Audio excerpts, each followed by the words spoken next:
Prontinho, pessoal, estamos gravando, estamos no ar, mais um curso de instrutor aqui do Clube Xadrez Online. Nós fizemos já várias edições deste curso, inclusive começamos lá atrás, em 2005. Pois é, 2005 a gente teve esse curso já, mas não online. Tivemos ele durante alguns anos presencial, depois colocamos ali o de treinador e, enfim, o de jogador. Então, hoje nós temos 3 semanas, isso acontece todo ano, e esse ano a demanda foi tão grande que a gente teve que colocar mais um curso. Então, nós temos turma 1, foi feito em julho, e agora nós temos turma 2. Nós abrimos inscrição para 30, sempre é 30, e nós tivemos 31. Nós tivemos um enxadrista convidado, então preenchemos todas as vagas e passou um. Isso fora o pessoal do Maestro, da Comunidade Brasileira de Xadrez, né? Só o pessoal que fez inscrição direta para o curso. E aí, grande parte dessa galera pega depois o curso em vídeo, né? Porque tudo é online. Pode fazer avaliação, pode emitir o certificado online, todo o material de apoio já está online também, eu vou mostrar para vocês. E aqui a participação comigo é opcional. Nós temos, inclusive, este mesmo curso deste ano, já na plataforma, temos o de 2018 e de 2017 para quem quiser comparar, né? Porque cada curso, como ele é ao vivo e tem um público diferente, tem também caminhos diferentes aí. Deixa eu ver quem é que está aqui com a gente. Vamos lá, galera chegando. Nós temos o Otávio, temos aí também o Robervan, Paulo Barros, José Roberto, professor Elaine, o Eduardo, professor também, Antônio, doutor Antônio, o Álvaro, nosso campeão do dia, e a Dioquerce Santos, beleza, joia. Então, nós temos aí a galera já após para o curso. Pessoal, Cláudio chegando agora também. Pessoal, coloca aí para mim quem já trabalha com xadrez educacional. Já já eu vou colocar para vocês aí a diferença. Xadrez educacional, que é esse nosso curso. Você tem o xadrez para treinador, ponto de vista então do professor, e xadrez para jogador, também de treinamento, mais ponto de vista do aluno. Quem é que trabalha já em escola, quem dá aula online, quem trabalha em projetos com xadrez, ensinando regras e noções elementares. Xadrez educacional, aquele da escola, voltado à melhoria do desenvolvimento dos alunos nas outras disciplinas curriculares.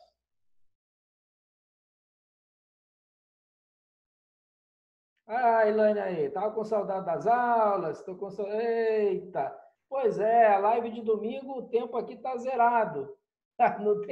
Não tem jeito mais de fazer, mas o torneio acontece. Porque agora a gente tem torneio todo dia, né? O Antônio está começando, né? Conhece muito xadrez, mas xadrez competitivo. O Álvaro, eu não, mas tenho vontade, quem sabe? Legal. Eu trabalho, Instituto Federal, com projetos sociais. Mas, Eduardo, você já trabalha com a galera que sabe, né? Você trabalha mais o competitivo ou você tem alunos também aí de iniciação, alunos até para ajudar nas outras matérias? Xadrez educacional. Ah, legal. O Cláudio ainda não, mas estou pensando em dar aula, então veio aí ao lugar certo. Ó, estou ensinando minha filha e 2 primos, 5, 6 e 10 anos. Ô, Paulo, você já fez esse curso, não fez? É, o Paulo fez esse curso. Inclusive tem até depoimento dele. Olha o Alex Santos chegando aí. Alex Santos, tudo bem? Então, pessoal, eu vou passar para vocês agora qual que vai ser o nosso conteúdo programático, o que, que nós vamos fazer aqui online e o que, que vocês vão ter também de material de apoio, tá? Então, vamos lá. Eu vou dividir a tela agora com vocês. Vou abrir aqui o nosso conteúdo programático. Vamos lá.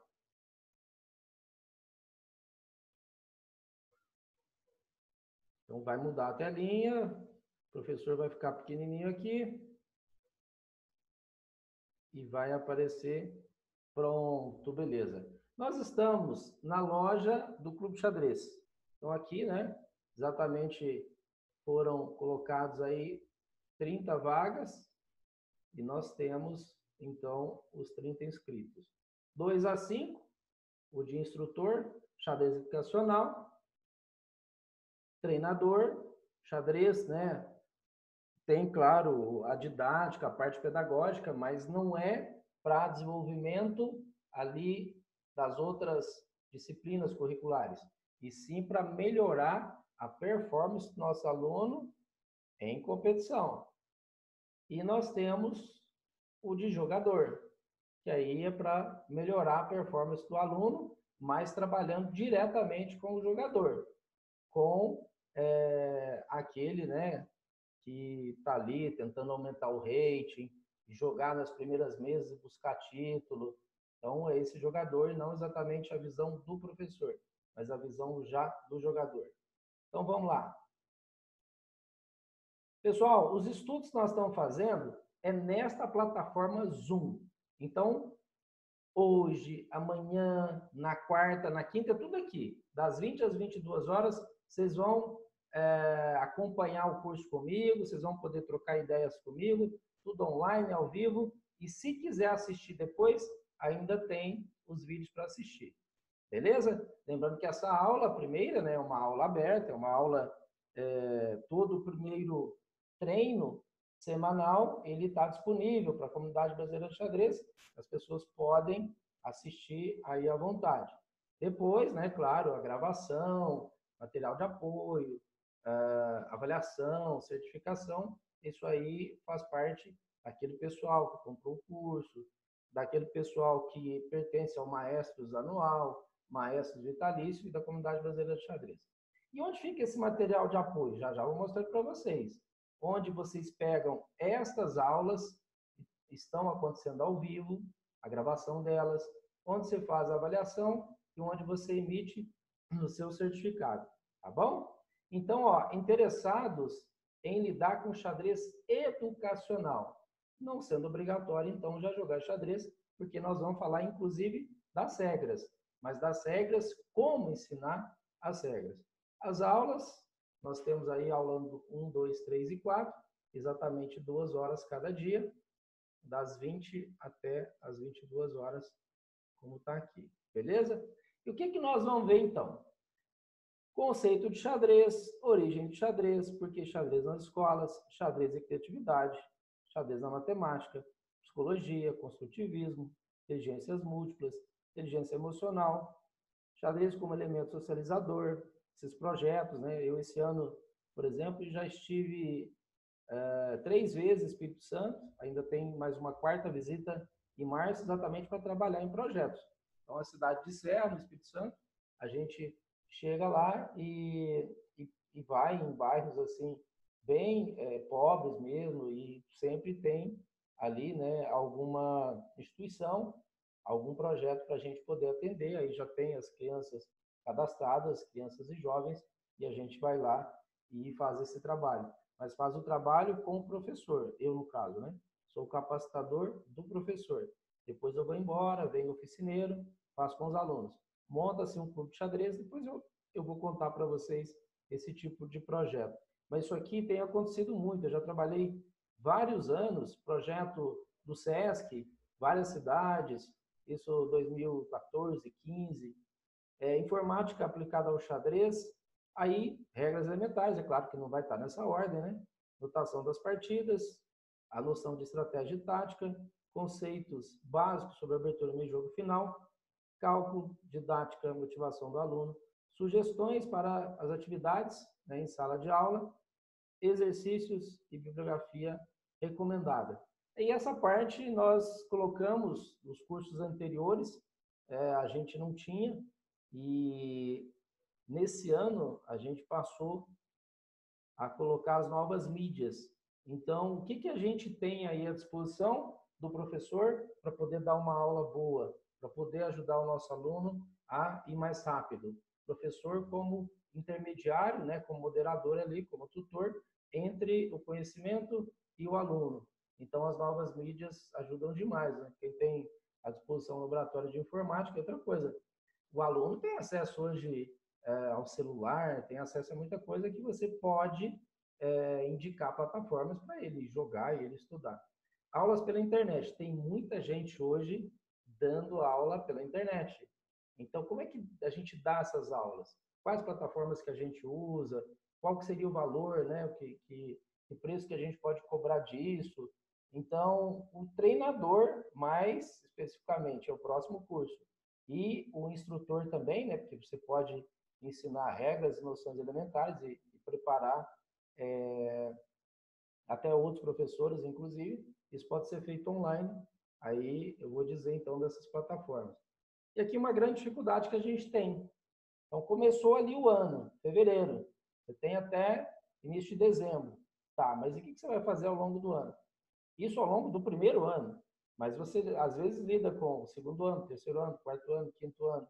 Tem níveis diferentes. Como é que você vai fazer? Então, tem uma programação anual de aulas. No período que eu trabalhava no Colégio Objetivo, são 4 anos. Então, tem tudo, não tem exatamente as aulas, porque cada um, né, tem aí o seu material. Mas eu digo uma proposta de aula. Aula 1, o que você vai dar? Aula 2, aula 3, e assim por diante, até o final do ano.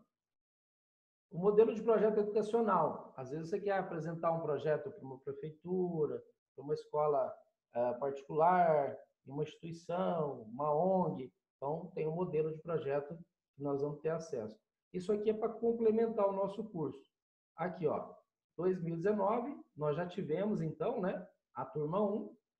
Aí você, tudo que eu estou tratando com vocês aqui, claro que de outra forma, né, porque como é feito ao vivo, você não tem um roteiro totalmente ali definido. E as pessoas vão perguntando. Então, à medida que vão chegando perguntas, vai dando uma direção diferente para o curso. Mas então aqui tem 8 horas do último curso, esse do penúltimo, de 2018, e do de 2017, caso você queira ver outras edições. Aí, a grande dificuldade no xadrez é o processo de tomada de decisão. É isso que faz a diferença, né? Quando você tem um jogador de nível básico, nível intermediário e nível avançado, quanto mais alto o nível do jogador, mais fácil para ele tomar uma decisão. Mas baseado em quê? No que a gente toma essa decisão? Então, é um curso de 8 horas que eu fiz, está lá na plataforma, para ajudar vocês com os alunos. Lições e fundamentos do xadrez do Capablanca. Tem umas posições muito legais ali de meio jogo, Capablanca ensinando como tirar determinadas peças, manter outras, para sair em um final que é mais interessante. A teoria de simplificação de Capablanca, mas aplicada ao jogo posicional, e não só a questão de, estou com uma torre a mais, troco ali e pronto, não é isso. Padrões táticas, como é? Padrões táticos, como é que você lida ali com a tática? ABC dos finais, como é que você passa? Isso tudo do nível básico, tá, pessoal? Então, depois que passar as regras e noções elementares, você pode subir um pouquinho o seu nível. Por isso, é um material de bônus, material complementar. Quer explicar meio jogo? Ó, ABC do meio jogo. Curso completo de aberturas, tem também. Curso básico de xadrez, lá do xadrez básico, especialmente o capítulo 2, que é de finais, e o capítulo 5, temas posicionais de meio jogo final. Tem uma videoaula do professor Julian, de mate direto. E a apostila, já vou mostrar ela para vocês, que tem 50 páginas, né, que está o resumo daquilo que a gente vai trabalhar. Beleza? Tá fácil? Ó, então, tem os arquivos em PGN, em PDF, né? E de PowerPoint também. Dúvidas até aqui? Deixa eu ver se tem algum comentário. Não vale dormir na aula, hein? Esse Capablanca é o livro do Panov. Eu, inclusive, li esse livro em 92, é um de capa vermelha, muito bacana, eu gostei muito. Peguei as partidas ali, li tudo, estudei os comentários, muito bom. É a visão do pessoal da antiga União Soviética, aquilo que representou o Capablanca, mas não é isso. Esse livro, Fundamentos do Xadrez e Lições Elementares do Xadrez, cada um deles, eles foram escritos, então, pelo próprio Capablanca, são livros de autoria dele, Lições Elementares e Fundamentos do Xadrez. E aqui, então, a gente faz o quê? faz uma síntese da obra, a gente faz como se fosse uma crítica da obra. Aí eu pego aquele conteúdo, estudo ele, esse faço, né, porque já tinha estudado ali com os alunos. Depois, o que eu faço? Comparo com outros livros, com outros materiais, às vezes coloco alguma coisa minha também, e aí a gente junta tudo e dá essas 8 horas de curso. Então, quer dizer, o curso, ele não vai eximir o aluno do estudo da obra. É só um convite, né, para a obra. Tá bom? Alex Santos, tudo bem? Beleza? Joia. Ó, o Paulo disse que vai fazer de novo o curso só para ficar atualizado. Então, aqui tem um perfil do professor, um resumo ali biográfico. Tem os depoimentos das pessoas que fizeram já esse curso. Aqui é do Cleiton Marinho, está lá com a gente no Maestro, sempre tem postagem dele. Aqui é da Poliana, professora Poliana. Aqui o meu amigo Walter Maluf. E olha ele aí. Olha ele aí, o Paulo Barros, está aqui com a gente. Né? Isso aqui, então tá bem espalhado. Peguei gente de um estado, de outro. Isso aqui é o professor David Marques, lá de Natal. Beleza? Então, pronto. Agora, a gente estava falando de uma apostila. Que apostila seria essa, professor? Então, nós vamos ver agora.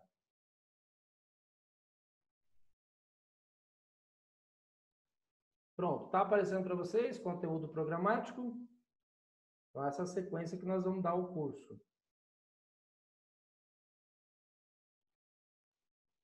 Vocês estão conseguindo acompanhar bem? Tirando a voz do professor hoje, está meio rouca, mas a iluminação está legal, o áudio está bacana, o vídeo está tudo certinho?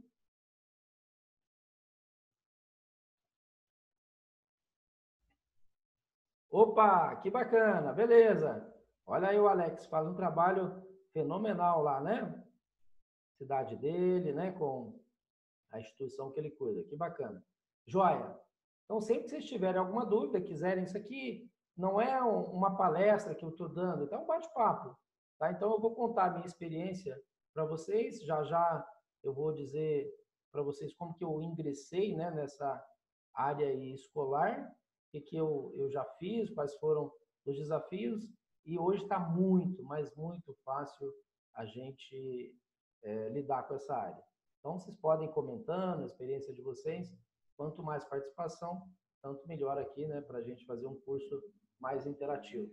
Então, ó, o porquê de xadrez nas escolas, o conceito. Então, é basicamente aquilo que vocês viram lá, nesta ordem aqui. Então, é assim que a gente vai seguir o nosso curso, tá? E aqui, nessa apostila, então, tem um resumo daquilo que nós vamos falar. Ó. Então, por que do xadrez na escola? Então, a gente tem aqui as bases disso. Conceito de xadrez, tem as bases disso também. Origem, xadrez veio de onde? Porque os alunos perguntam, e aí, xadrez, quem criou? Acho que a gente não sabe quem criou, né? A gente tem só uma ideia. E aí começa as regras, noções elementares. Então, nós vamos fazer, hoje, inclusive, a gente tem a missão de passar pelas regras. Então, cada dia são coisas diferentes que nós vamos fazer. Então, o primeiro dia são as regras, como é que nós vamos passar isso da forma mais didática possível. Segundo dia, a gente lida com as noções elementares. O terceiro dia, também com noções elementares, né? Só que de complemento em um nível mais alto. E, no último dia, a didática em si, né? Como dar uma boa aula de xadrez. Então, nessa apostila, muita coisa que eu vou falar aqui, já seguindo esse roteiro que eu vou passar, está aqui, né? Que vocês vão ver que isso aqui tem qualquer livro básico de xadrez. Aqui vocês poderiam pegar essa apostila ou poderiam pegar qualquer livro básico, lá no xadrez básico, qualquer livro de iniciação ao xadrez. Mas a questão não é essa. A questão é como levar esse conhecimento ao aluno da forma mais agradável, lúdica ali, prazerosa, para a gente encantar o aluno. Que é esse o nosso desafio. Imagina, quando a gente vai pensar numa outra área, qual que é a área desportiva mais popular do Brasil? A gente liga a TV, só dá isso, a gente anda na rua, só vê as crianças lidando com isso. O que que é mesmo? A natação? O vôlei, o basquete? Seria isso? Qual que é a área disparada e a mais popular?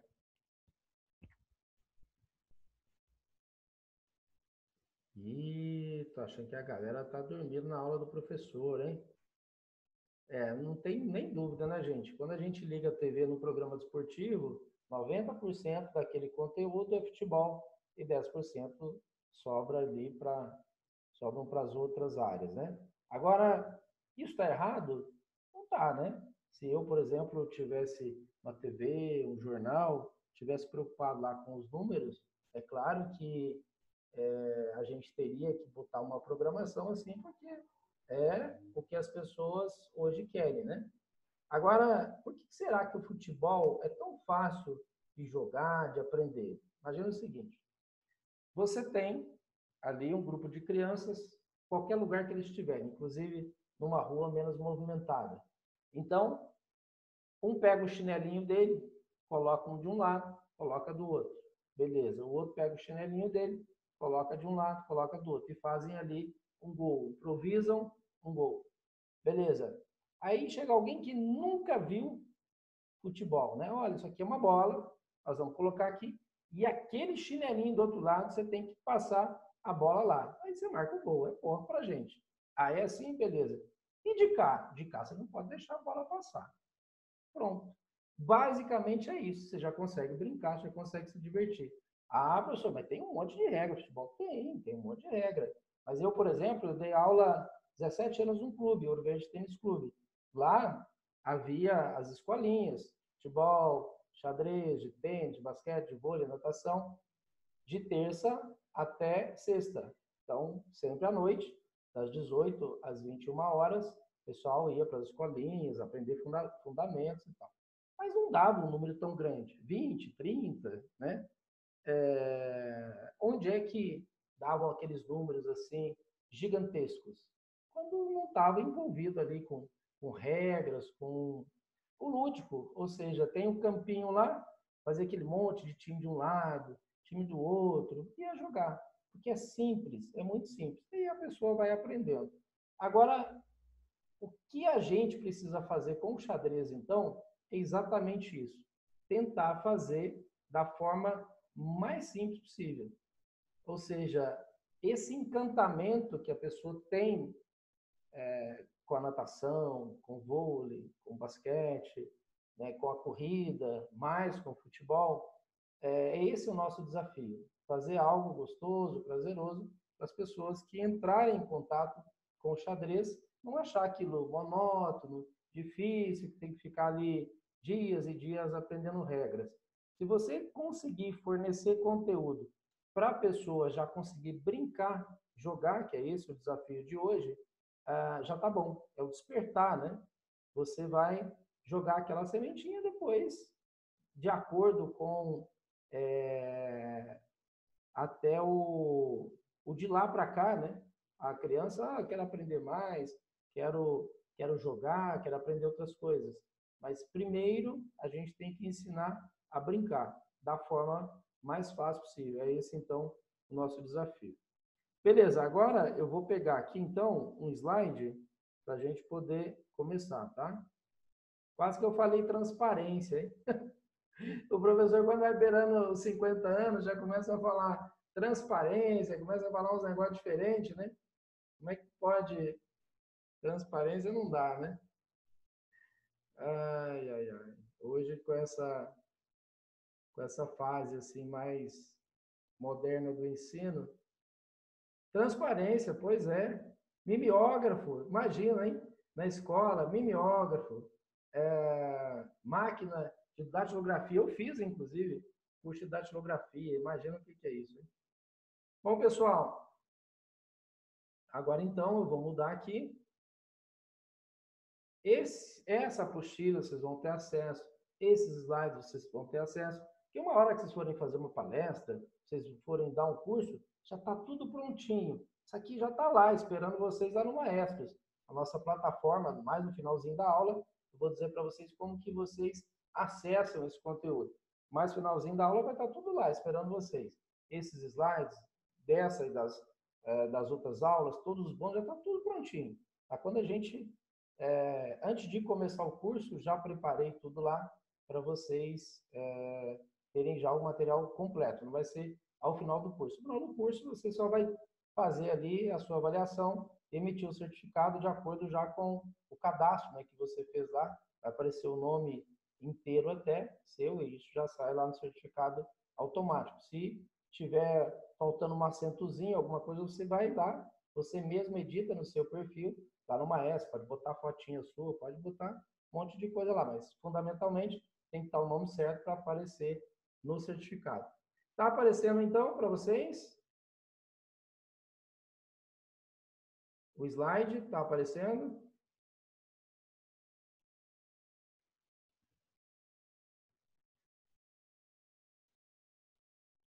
Ok.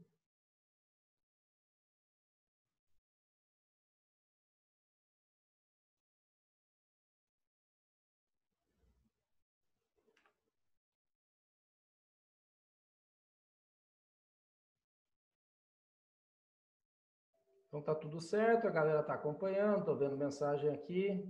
O Eduardo que já trabalhou com transparência, mimeógrafo, e vai. O Bervantes que está ok, o Álvaro também, o Cláudio ok, o Antônio e José Roberto. Joia. Lembrando que nós estamos aqui com o Alex, o Álvaro, o Antônio, o Cláudio, o Eduardo, José Roberto, o Paulo, o Robervan e o Otávio. Então, vamos lá. Primeira pergunta: por que o xadrez está na escola? O que seria uma educação objetiva confrontada com uma educação subjetiva? Por que o xadrez está na escola? A gente poderia colocar tanta coisa na escola, né? Bolinha de gude, podia colocar dominó, podia botar um monte de coisa, mas está muito na moda, mas muito na moda mesmo. Eu, para vocês terem ideia, quando comecei a dar aula de xadrez, às vezes arrumava namorada, ia visitar lá a família, né?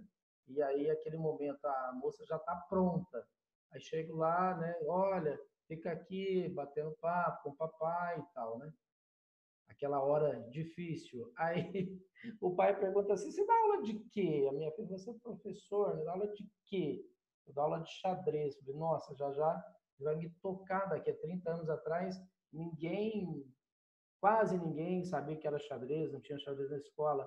Hoje, impressionante, aqui nós temos cerca de 20 mil enxadristas cadastrados, né? E é o que mais chega aqui para mim, pedidos, né? Para palestras, para cursos online, especialmente presencial, mas dou aula manhã, tarde e noite, é muito difícil sair. Material de apoio para poder dar essas aulas, projetos para se implantar os projetos, professores de educação física, de matemática, de informática, as pessoas sempre ali buscando conteúdo de xadrez. Então, hoje tem uma demanda muito grande e um respeito muito grande com o xadrez e nas escolas. Estamos, felizmente, de portas abertas e lá atrás, né, vários professores, alguns professores, né, e eu e alguns outros amigos, felizmente, né, tivemos aí essa missão até de abrir portas para muitas outras pessoas, especialmente depois ali do Clube Xadrez Online, e aí a gente divulgava as ações, né, que a gente fazia, aí porque xadrez nas escolas, acho que está ok agora, né, essas ações que a gente fazia, isso era divulgado, então havia até lista, olha, lista por estado, aqui são as cidades que têm xadrez, aqui são os professores, as entidades. Então, havia uma sessão, inclusive, só de xadrez nas escolas. Não é necessário hoje, porque você tem a rede social que faz isso muito bem, né? Agora, hoje está muito mais fácil. Tem uma demanda extraordinária de professores, de conteúdo, né? Material de apoio. Agora, por que o xadrez mesmo está na escola? Quem consegue explicar para mim?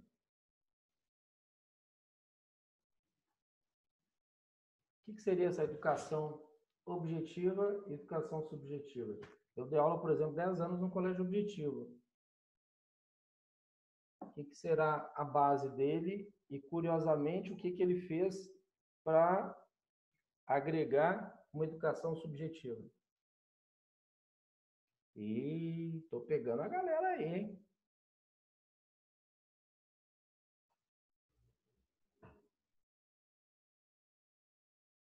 Isso, os benefícios, exatamente, concentração, né?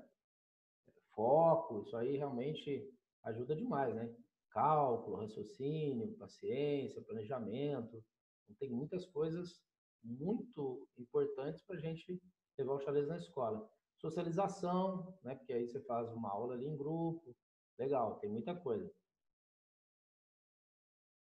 A educação subjetiva é aquela que tem o significado para o aprendiz. Olha, esse menino sabe tudo. Subjetivo está ligado à interdisciplinaridade. Aí, Paulo Barros, legal. Aí, Eduardo, Alex, pessoal participando. Estou gostando de ver. O Cláudio, muito bom. Isso.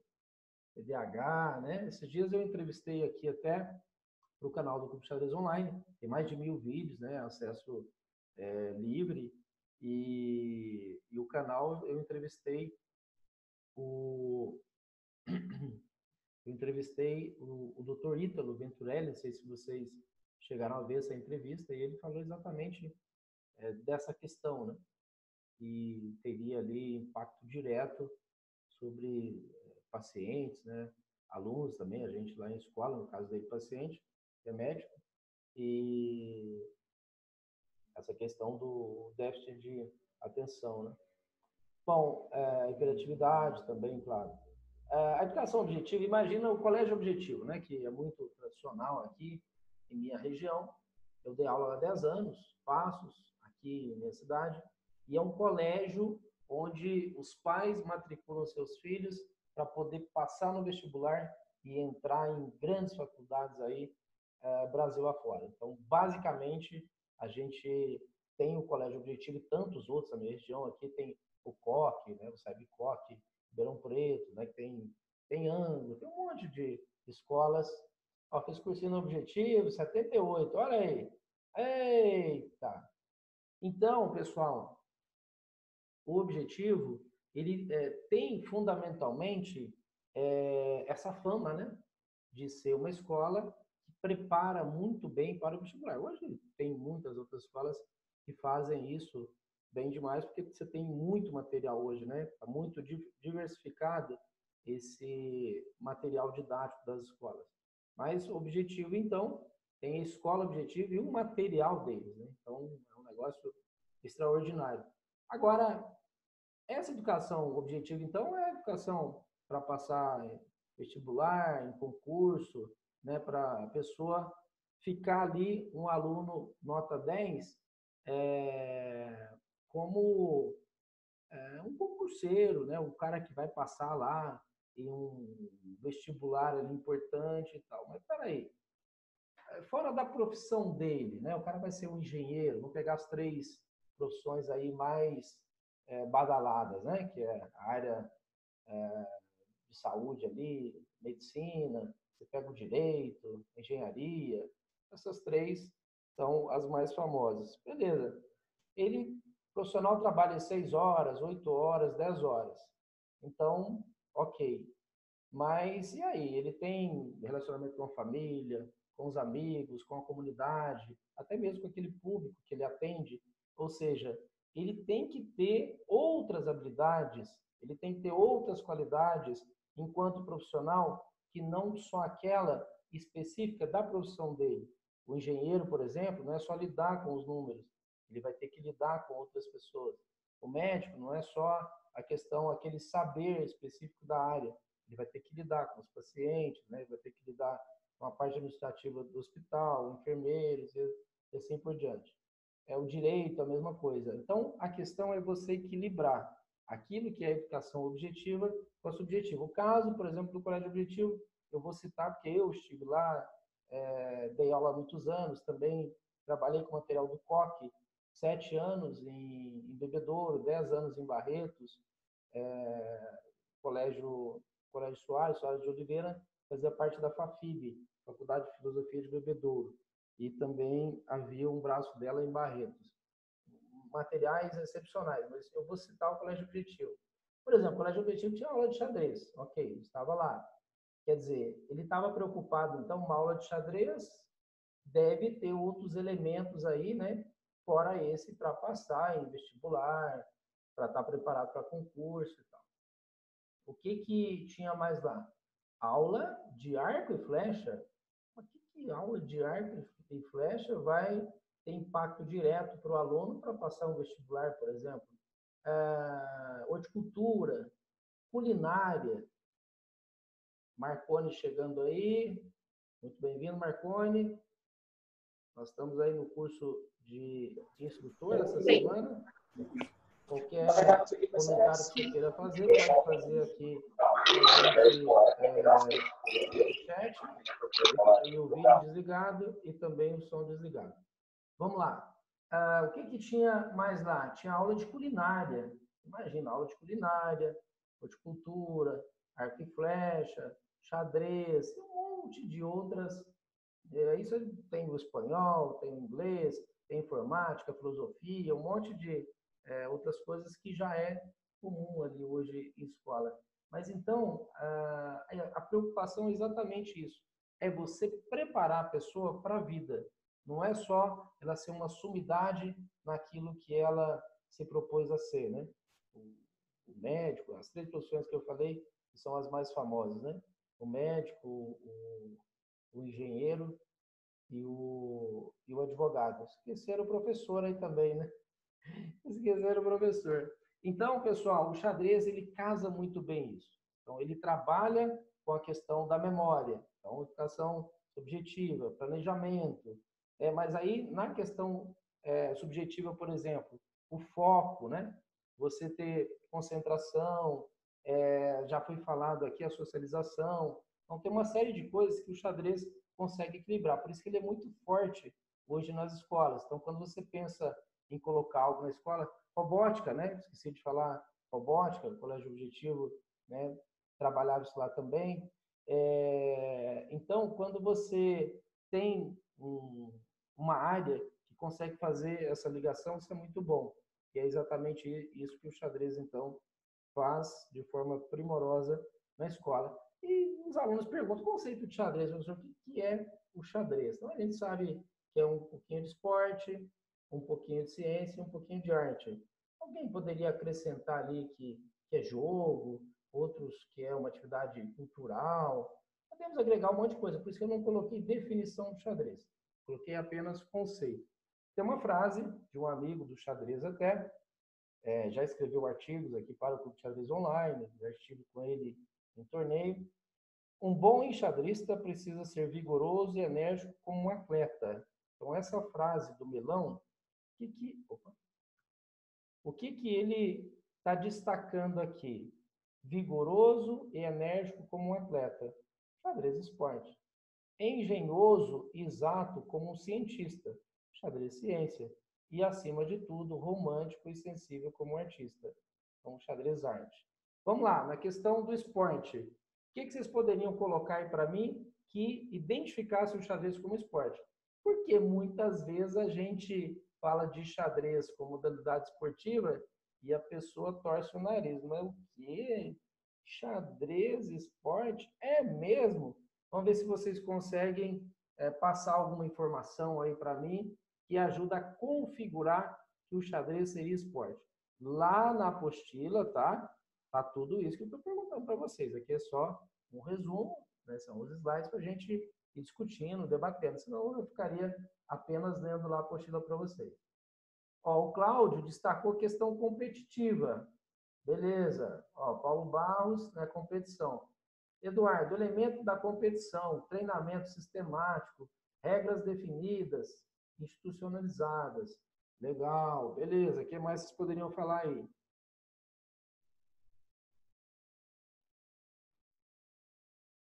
O Eduardo tocou em um assunto importantíssimo, ó. Treinamento sistemático, regras definidas, institucionalizadas.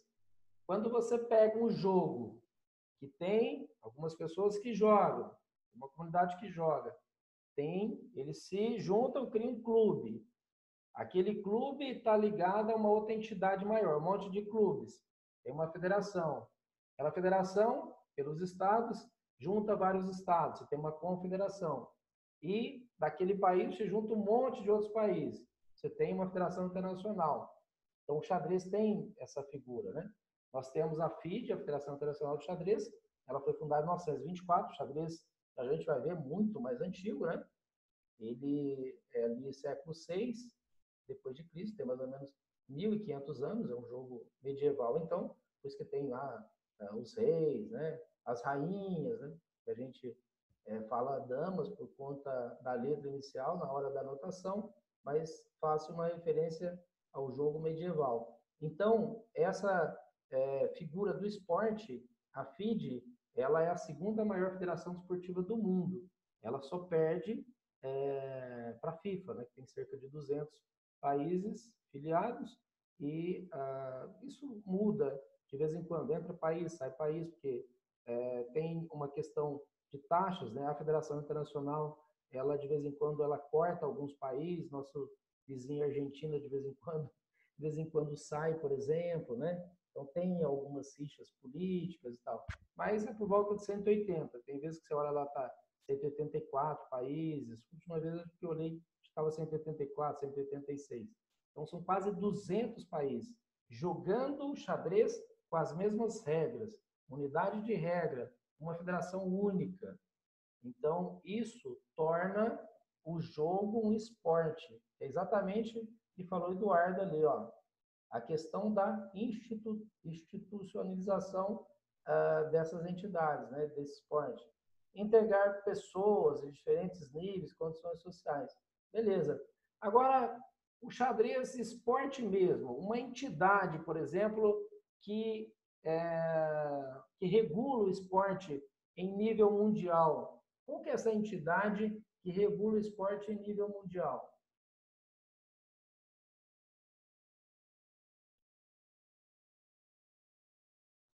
Não o xadrez, o esporte em geral.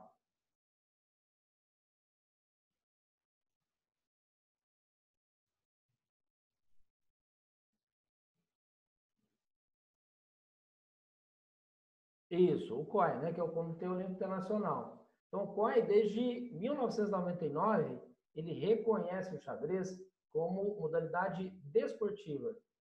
Professor, o que é reconhecer o xadrez como modalidade desportiva? Quer dizer que tem, então, na Olimpíada de inverno ou de verão, né, que é o xadrez, você vai encaixar onde? Poderia encaixar em ambos, mas tá, de verão, né, que é a mais popular. Você tem lá o xadrez? Não tem. O xadrez não faz parte da carta olímpica. Houve um momento, né, que se decidiu que seriam 10.500 atletas, no Rio foi mais até, e até para não expandir muito os jogos, né, porque tava crescendo muito, e aí fica até difícil você arrumar lugar para fazer um evento que a gente está falando só de atletas, né? Só de atletas. Depois você tem ali os técnicos, você tem o pessoal da organização, tem voluntários. Imagina que estrutura gigantesca que é essa, né? Então, hoje, para você entrar com alguma área, você tem que tirar outra. Então, para entrar com a modalidade, você tem que colocar outra. A ideia, inclusive, é fazer séries diferentes, né? Você pega dois países, um faria uma parte, outra faria outra parte, por exemplo. E aí você dividiria esse público, ficaria mais fácil. Então, o COI, como tem o Olímpico Internacional, reconhece o xadrez como modalidade desportiva, mas não faz parte da carta olímpica, onde estão as modalidades que disputam medalha, que é essas que você vê aí pela TV. Beleza? Existe um preconceito com xadrez por conta de não haver atividade física, por ser um jogo intelectual. Inclusive, você tem os jogos da mente, né? O xadrez ele tem sido encaixado nos jogos da mente, né? É o shogi, é o go, é o poker, jogo de damas. Então, você já tem hoje instituições, né, que direcionam essas modalidades exatamente porque tem um perfil diferente, né? Mas aí, por exemplo, essa questão de ficar parado, alguém está lá na Fórmula 1, né? O cara está lá na Fórmula 1, ele senta no carro, e aí? Tem um certo movimento, mas se você imaginar, por exemplo, o atleta seria o carro, então, né? Se a gente for levar para esse lado aí, o cara que está lá montando em cavalo, né? O cara faz lá o hipismo e tal, o atleta é o cavalo, né? Então, essa questão de esporte é relativo e a gente tem, inclusive, relatos, o match lá, Kasparov e Karpov, aqueles matches longos, eles perdiam vários quilos, tinha toda uma preparação física, preparação mental, né, além dessa parte técnica, uma questão ligada à alimentação. Então, tem todo um quê esportivo, mas não de movimento, igual um corredor, por exemplo, né? É algo diferente. Agora, aí no Brasil, a gente está falando na questão de instituição. Como é que está isso no Brasil? Porque na esfera internacional, o Comitê Olímpico Internacional já reconhece. Então, o xadrez realmente seria ali esporte, né? Juan Antônio Samaranch, que era o presidente da época, era um espanhol já falecido, ele que assinou o documento até para reconhecer o xadrez como modalidade esportiva. Fim de uma partida de xadrez, assim como na Fórmula 1, o batimento cardíaco chega a níveis elevados, por conta da tensão. Pois é. Então, você tem níveis, você tem objetos de comparação, né, entre um esporte e o outro, que tem alguma semelhança. Mas, por exemplo, o COB reconhece o xadrez como modalidade esportiva também. Só que você olha o quadro, tem modalidades olímpicas, que o COB, Comitê Olímpico Brasileiro, apoia, e não olímpicas. Então, o xadrez está nas não olímpicas. E a questão da educação física. Quem é professor aqui da educação física? É só o Eduardo? Tem mais alguém da área da educação física? A minha formação é de pedagogo, né? Pedagogia. Eu tenho o CREF da educação física como profissional habilitado apenas para aula de xadrez. Então, eu pertenço à educação física, né, como profissional habilitado, mas não como graduado, sim como técnico esportivo. Marconi também é. Então, o Eduardo e o Marconi, que são da educação física aqui, tem mais alguém? Então, existe uma lei 9696 de 98, que foi a lei que criou o Conselho Federal de Educação Física, o CONFEF, os seus CREFs também, né, pelos estados. Então, essa lei colocou o xadrez dentro da área esportiva no Brasil. Então, quando foi criado o CONFEF, capoeira, por exemplo, a dança, o xadrez, então várias áreas foram incorporadas à educação física. Então, formalmente, a parte competitiva é da educação física. Aí você tem a parte, por exemplo, pedagogia. Pedagogia, em qualquer licenciatura, você pode lidar com xadrez educacional. Hoje, o MEC permite quem fazer pós-graduação? Qualquer pessoa, pós-graduação em xadrez, qualquer pessoa que tenha licenciatura. Então, hoje não é só a questão da educação física, né? Porque esse é o competitivo. Eu, por exemplo, tive que fechar duas áreas. Fui para a pedagogia para resolver a questão da licenciatura e para a questão ligada ali à desportiva, eu tenho o CREF. Poderia ter feito, né, só a educação física, mas eu achei que encaixava mais para o meu trabalho a pedagogia.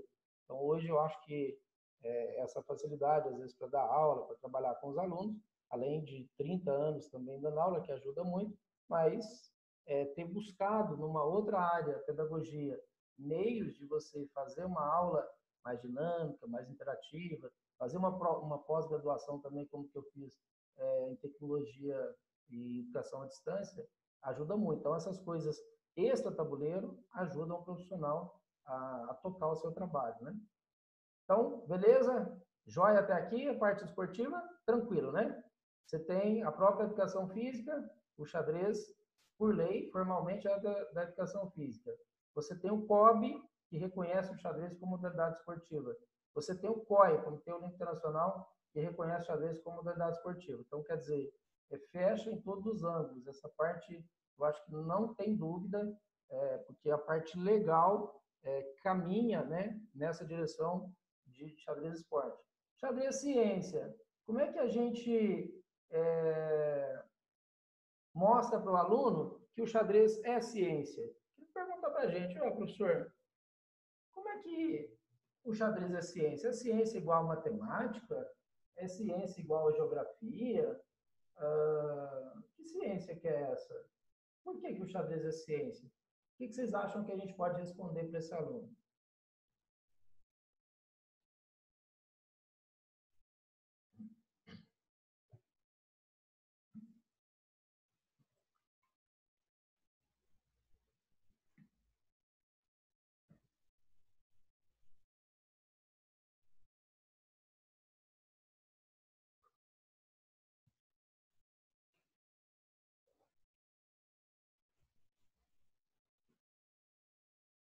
Como que a gente encaixaria o xadrez como ciência? Qual que é a dica aí que vocês dão? Ah, peguei vocês aí, hein? Meu amigo. Otávio, Robervan, o Paulo, Marconi, José Roberto, Eduardo, Cláudio Antônio. Eita, o Álvaro, o Alex. O que a gente poderia enquadrar o xadrez como ciência? Ó, Eduardo, a formulação de hipóteses. Boa, beleza? Tem muito livro de xadrez? Ou será que é escasso? Neuropsicologia, muito bom, Alex. Aê, que beleza! A ciência tem a ver com experimentos, a questão de tentativa-erro, né? Exatamente, beleza. Questão empírica mesmo, né? Você vai ali experimentando, a ciência, ela é desenvolvida dessa forma, né? Uma das áreas de maior quantidade de bibliografias, muito bom. Bibliografias, né? Creio que podemos considerar as transformações psicológicas, sociais. Muito bem, Marconi. Boa. Então, essa parte científica, não sei se vocês já viram esse livrinho, chama K versus K, Perestroika no Tabuleiro. Foi o match de 1990, esse livro publicado em 91, um ano depois, pelo Rubens Philbucci. Então, é o livro retratando ali o match pelo título mundial. Foi o primeiro mundial que eu acompanhei. Eu comecei xadrez em 89, então o mundial de 90 foi o primeiro que eu acompanhei. E aí, o seguinte, esse livro falava que o Karpov, grande colecionador de obras de xadrez, já tinha na biblioteca pessoal dele 8.000 títulos de livro. Numa matéria, em 2007, a ChessBase, que é o maior site de notícias do mundo, tem várias línguas, inclusive tem inglês, né? Originalmente é alemã, mas você tem publicação deles alemão, tem inglês, tem espanhol e agora também na Índia. Então, são muito fortes, aí é a principal referência que a gente tem de notícias de xadrez. Eles falavam o seguinte, olha, Karpov, em 2007, já tinha cerca de 20.000 títulos de livros de xadrez lá na coleção dele. Mas tinha um complemento a essa informação. A ChessBase dizia que ele estava muito longe ainda, isso lá em 2007, né? Imagina quantas obras tem hoje, né? Ainda mais essa possibilidade de você publicar material digital. Eu, por exemplo, tenho 2 livros publicados em editoras, né? Uma do Rio e de São Paulo. Os Mestres de Xadrez São Paulo e do Rio, o Espírito da Abertura. Já está na terceira tiragem, e esses mestres de xadrez nem encontra mais impresso, esgotou já encontra digital. Mas eu tenho nove e-books recém-feitos, mais o xadrez de instrutor, xadrez treinador e o xadrez jogador, mais 3 e-books, né, por volta de 100 páginas, cada um desses e-books que eu estou falando. Então, hoje você tem publicações com essa possibilidade do digital. No meu caso, por exemplo, 2 formais oficiais em editoras e 12 agora, né? 12 e-books, que são livros digitais, né? Também tem conteúdo. Então, tem muito material. Aí falava-se que tinha mais de 40 mil títulos de livros, então. O Karpov estava, na época, mais ou menos com a metade. Isso em 2007, né? Já tem muito mais que isso. A Biblioteca de Xadrez do Brasil, estamos baixando para isso. Aqui tem uma do Erlon, tem cerca de 4 mil livros de xadrez. Nossa Senhora! Tem um enxadrista daqui, né, trabalhando no Brasil, e forte enxadrista até, e ele tem cerca de 4 mil livros, todos livros originais, todos livros, não tem nada xerocado, digital, nada disso. Livro original. 4 mil, é mole? Os acadêmicos de educação física têm se interessado em realizar monografias. Tem muita coisa. Quando você digita monografia de xadrez, TCC de xadrez, tem muita coisa mesmo, muita coisa. E a parte de arte, né? Quando a gente vê uma pintura, por exemplo, a gente vê uma escultura, você vê alguma coisa ligada à área artística, você tem aquela sensação prazerosa, gostosa, né? Da arte, esse impacto que a arte tem sobre a gente. E é exatamente isso que a gente tem com o xadrez. Quando a gente faz um plano maravilhoso, você passa um cavalinho lá, 5 lances, ele entra numa casa e decide. Eu mesmo tenho uma videoaula dessas mais de 1000 que nós temos no canal do Clube Xadrez Online, é uma partida de 1936 do Botvinnik contra o Flor. O Botvinnik faz um cavalo B1, cavalo A3, cavalo C4, cavalo D6 e ganha a partida. Então, uma partida muito bonita à base de uma manobra de cavalo. Tem uma outra videoaula que eu falo de uma partida do Botvinnik capa branca, um bispo A3, que sacrifica uma peça ali posicionalmente para desviar a dama, atacar a do rei. Então, quando a gente vê essas combinações, né, seja tem sacrifício posicional e tem sacrifício que a gente chama, né, combinatório. Você entrega material agora, recupera depois, através do cálculo ali, ou da mate, você tem uma compensação maior. Mas, então, quando a gente vê essas coisas assim, entra nesse aspecto da arte. Ok? Beleza aqui? Conceito de xadrez? Tá facinho? Tudo jóia, né? Beleza. Origem do xadrez. Pessoal, onde foi que nasceu o xadrez? Se o aluno perguntar para a gente, professor, de onde que é o xadrez? O que vocês vão falar? Onde nasceu o xadrez? Onde é o berço do xadrez? Quem mata essa? O Álvaro disse que é da Índia. O Álvaro, hoje, tudo que ele falar está certo. O Álvaro fez 10 pontos de frente do segundo colocado. É impossível fazer 10 pontos. Impressionante. Hoje ele estava animadíssimo. Ah, foi 7? Mesmo 7. Torneio de 1 hora, imagina. Partida com 3-2, né? 7 pontos. Puxa vida. Muita coisa. Então, qualquer coisa que o Álvaro falar hoje, tá certo. E aí, pessoal? É da Índia mesmo, tá certo? Então, existia um outro jogo chamado Chaturanga, que era jogado entre 4 pessoas. Então, este jogo, né, ele foi se desenvolvendo e chegou ao xadrez que nós temos hoje. Então, essa forma mais moderna, vamos colocar ali de uns 500 anos para cá, tem essa forma que a gente vê aí, né? Teve mudanças com o rock dava o movimento do rei, uma casa, o adversário jogava, o rei jogava de novo, e o adversário jogava, e só então a torre passava. Era feito em 3 movimentos. Então houve essas mudanças assim, mas de uns 500 anos para cá, então está muito próximo àquilo que a gente conhece hoje desse xadrez aí, que nesses mais de 180 países filiados à Federação Internacional, é a mesma regra. Isso eu estou falando só de países. Aí no mundo virtual, a gente vai lá no chess.com, tem cerca de 26 milhões de pessoas cadastradas no único site. Aí você tem Chess, você tem o Chess24, Chess.com, Chess OK e vários outros que tem o ICC, o Internet Chess Club, que também tem milhões de pessoas cadastradas. Então, um negócio gigantesco.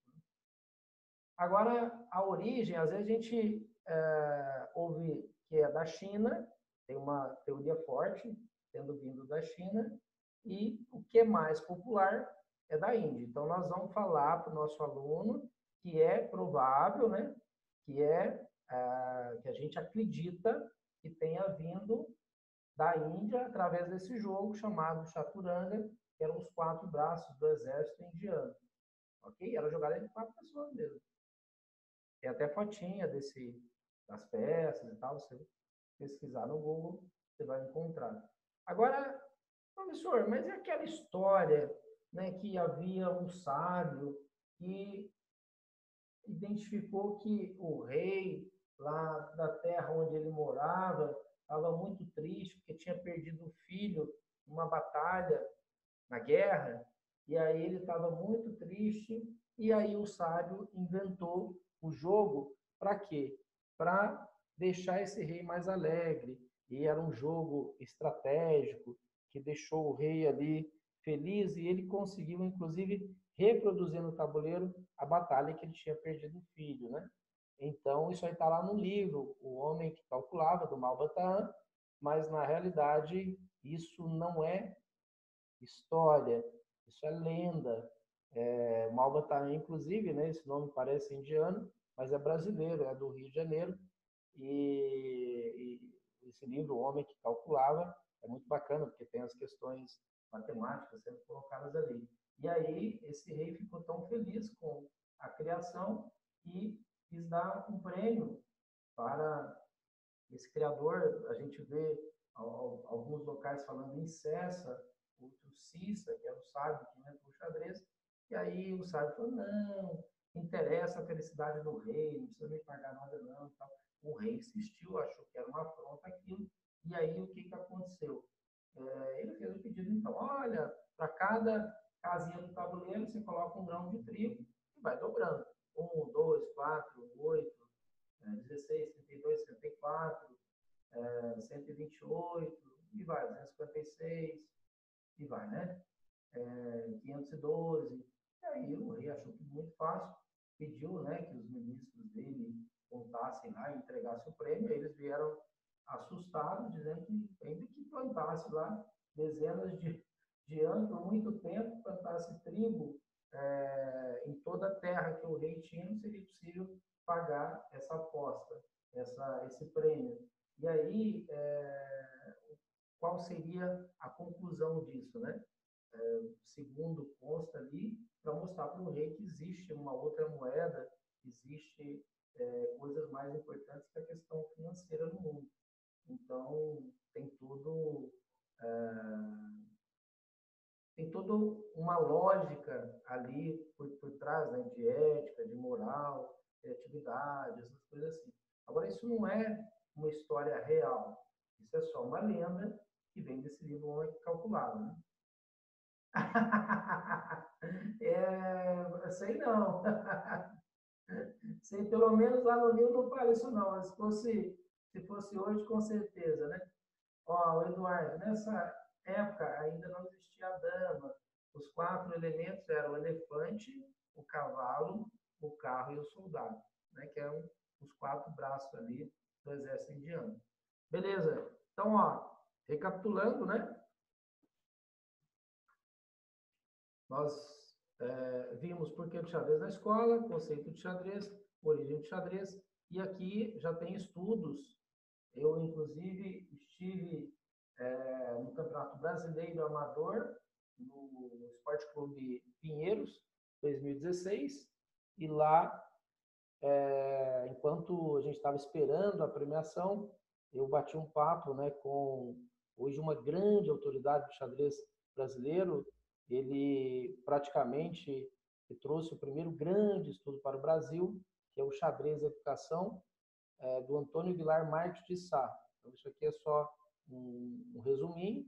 Isso aí, quando ele estava na França, ele fez pela Universidade de Paris o doutorado dele, que foi, né, o tema xadrez, e aí já tinha conversado outras vezes com ele, mas como a gente estava esperando a premiação, estava comendo salgado, tomando um suco, ele contou, né, dessa ida para a França, falou, olha, eu precisava de uma escola para eu fazer pesquisa de campo.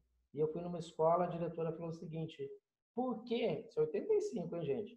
Por que eu vou liberar o seu acesso aqui aos alunos para você incomodar eles com essa questão de xadrez, né?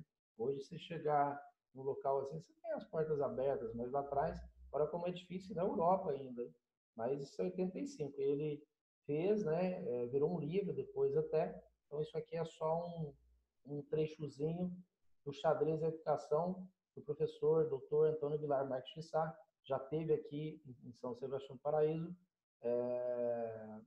arbitrando, ele é árbitro também, eu já joguei com ele em torneio, e esse estudo fala o seguinte, a atenção e a concentração são as coisas que têm impacto direto ali, os alunos que estudam, jogam xadrez regularmente, o julgamento, a imaginação, a antecipação, memória, vontade de vencer, a paciência e o autocontrole. Claro, né, que lá ele vai explicar esses itens, tal, aqui é só um resumo, porque afinal de contas é um livro, né? O espírito de decisão e a coragem, a lógica matemática, o raciocínio analítico sintético, criatividade, a inteligência, a organização metódica do estudo e o interesse pelas línguas estrangeiras.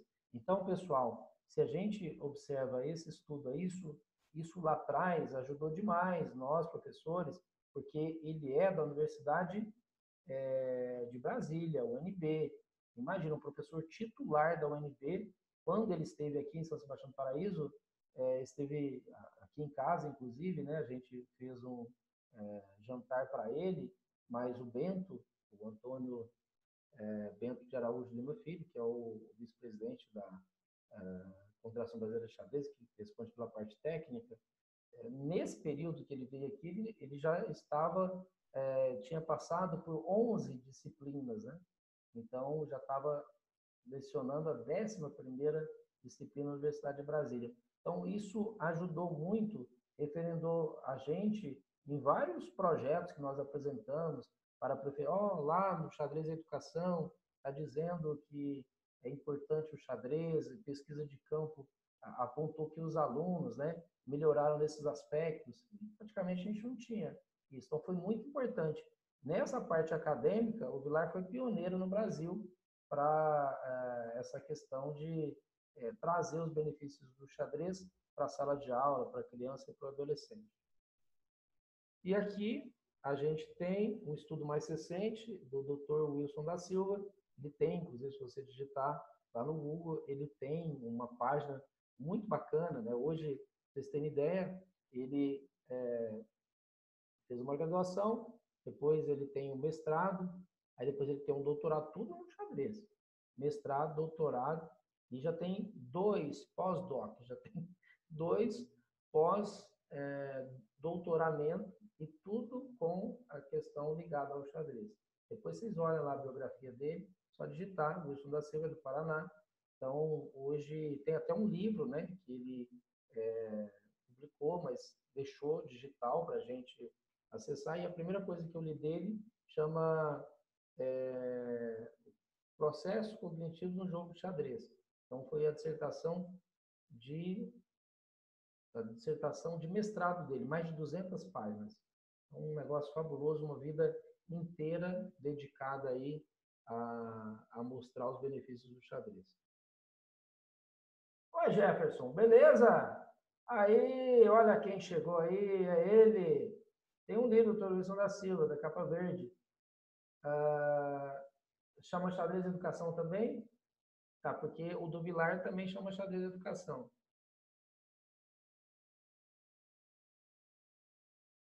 Então tem muita coisa, tem muito material bacana. E aí, qual que foi... Opa! Ô Jefferson, bem-vindo, seu moço. E aí, qual que foi a grande sacada dele, em pesquisas de campo, ele viu que as características do xadrez tinham essas implicações educacionais e de caráter. Então, por exemplo, concentração enquanto imóvel na cadeira, está paradinho ali, a criança, qual que é o reflexo na parte educacional de caráter? Desenvolvimento do autocontrole e psicofísico. Fornecer um número de movimentos num determinado tempo. A avaliação da hierarquia do problema e a alocação do tempo disponível.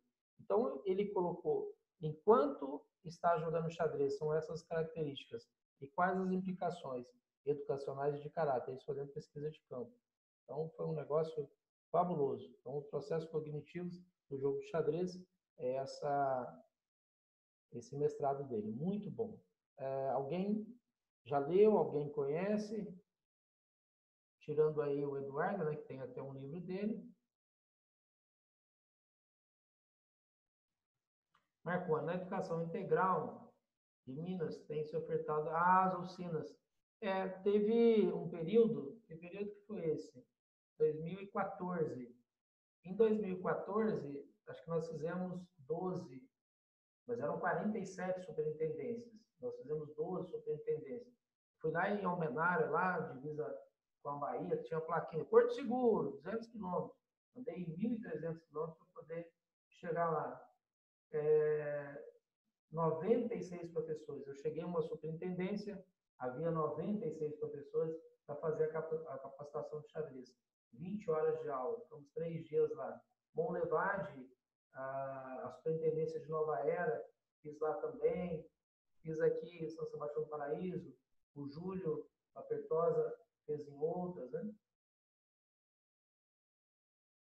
Isso tudo? Esses números aí? Nossa Senhora, as possibilidades? Os grãos de trigo ou de arroz, o que for, pode plantar aí dezenas de anos que não vai dar, né? Bacana a informação do Marconi. Eu fiz também Guanhães. Fiz Guanhães também, uma superintendência muito bacana. Eu fui muito bem recebido lá, foi muito legal. Quantidade de grãos de trigo, está no livro do Paulo Juste. O livro do Paulo Juste, inclusive, da escola aos primeiros torneios, foi o que me ajudou muito no início, né? Porque a gente tinha livros para professor, não tinha. Só tinha livro para jogador. E o que o professor tinha que fazer? Tinha que pegar o que tinha nos livros para jogadores e montar o seu material de aula. Olha, para vocês terem ideia. Eu tinha um carimbo. Imagina, você tirava a xerox de um tabuleiro vazio. Hoje a gente faz isso no Jazzbase, né? Carimbava, então você tinha ali as 6 peças, certo? Aí você carimbava para montar os diagramas. Depois você xerocava aquilo. Então tinha a matriz, o tabuleiro vazio, depois você ia colocando com tintas diferentes para as peças claras e escuras. Eu passei por isso, para vocês terem ideia. Sim. Depois, o primeiro livro foi um de capa amarelinha, depois teve de capa azul, né?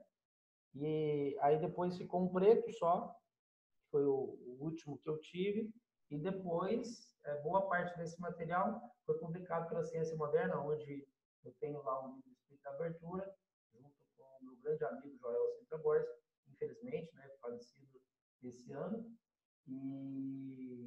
E aí, esse material foi publicado depois, com outros nomes, publicados lá pela Ciência Moderna.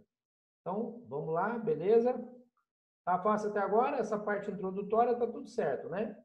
Então, o estudo do Dr. Wilson da Silva tem muita coisa a mais. Charlie Partot, isso aí tá lá no estudo do xadrez e educação, a origem do xadrez, o conceito de xadrez, porque xadrez na escola. Então, essa parte introdutória tá beleza. Aqui a gente entra onde vocês estão em casa, né? Aqui tá muito fácil, porque é o tabuleiro, as peças. Agora, pessoal, é como ensinar xadrez. É como ensinar xadrez. É diferente, né, de apenas colocar as peças ali e tal. Então, é técnica, didática, a parte pedagógica de como fornecer esse conhecimento da forma mais agradável possível e mais eficiente possível. Agora, vamos lá. Cada um de vocês aí com certeza já ensinou alguém. Qual que foi a sequência? Como que tem lá um garotinho, 7 anos, querendo aprender xadrez. Beleza. Qual que vai ser o seu roteiro para ensinar as regras? Só as regras. O que seria isso de início? Ó, mostrar o tabuleiro, são 5 passos. Ó, as peças, né? Peças e tabuleiro, porque você vai montar. Então, ó, as peças, como que monta? Então, a junção dos dois, peça e tabuleiro. Como que mexe, como que toma e como que ganha. Como que ganha, como que toma, como que monta, como que mexe, como que monta e o nome das peças. Então, como é que vocês fazem quando vocês vão ensinar? Imagina aí uma criancinha de 7 anos. Qual que vai ser o roteiro de vocês?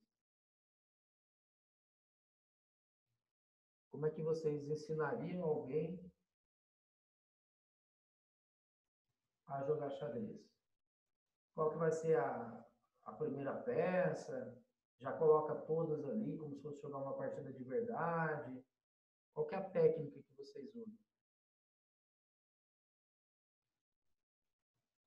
Ah, mas isso é fantástico, hein, Eduardo? Eu estudei esse livro aí também. Nossa, adorava as histórias ali, as correntes de xadrez.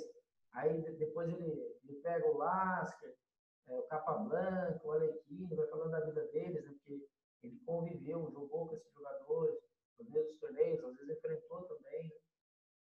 Hoje tem outro nome, chama História do Xadrez, é publicado pela Embrasa, virou um livro de capa preta. Mas era exatamente esse título aí que eu li primeiro. Ó, Marconi começa com o tabuleiro. E aí, pessoal, qual que é o roteiro que vocês fazem para ensinar alguém a jogar xadrez? Ó, então no tabuleiro, uma coluna, uma fileira diagonal, por onde vão passar as peças, beleza?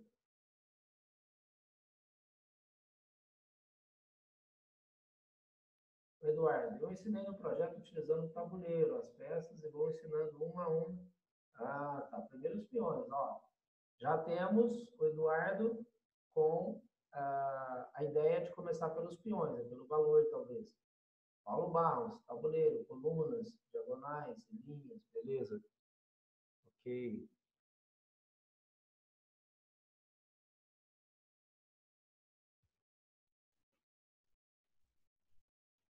Depois, então, colocando as outras peças. Tá, agora eu vou sair dessa tela aqui e vou entrar nesta aqui, ó.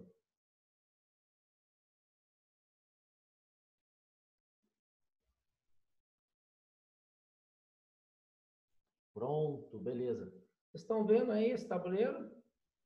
Eu vou fechar ele agora, vou abrir de novo, está desconectado. Então, isso aqui é o ICC, o Internet Chess Club, onde eu dou as aulas online.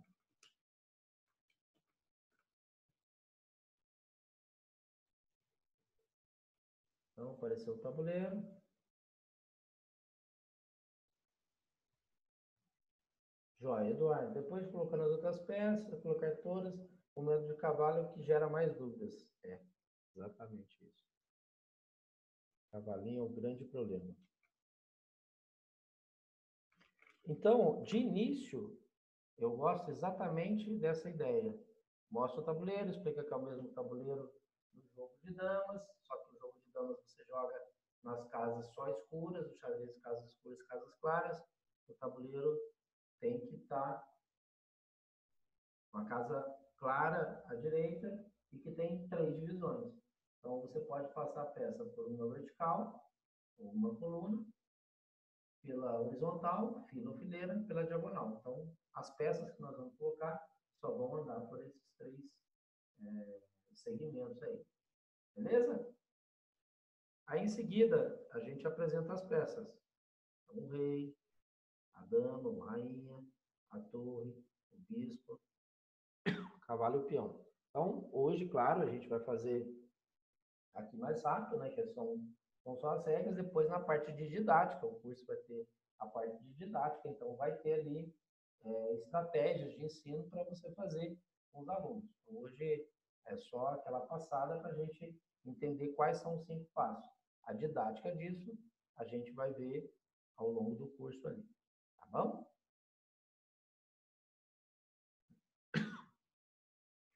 Ó, o Alex. Pode mandar para todo mundo, Alex, está saindo privado. Criei slide passo a passo, ordem certa de colocar a tabuleira as peças movimentos. Aí, tá vendo? Cada professor, né, tem o seu jeito, uns mais organizados, outros mais intuitivos, né? Eu gosto desse esquema também, assim, de organização, né? Nos locais onde eu dei aula que tinha sala de xadrez, aí a gente colocava cartaz, botava peças, seu movimento. Então, a criança estava com dúvida, olhava para a parede, estava ali, né?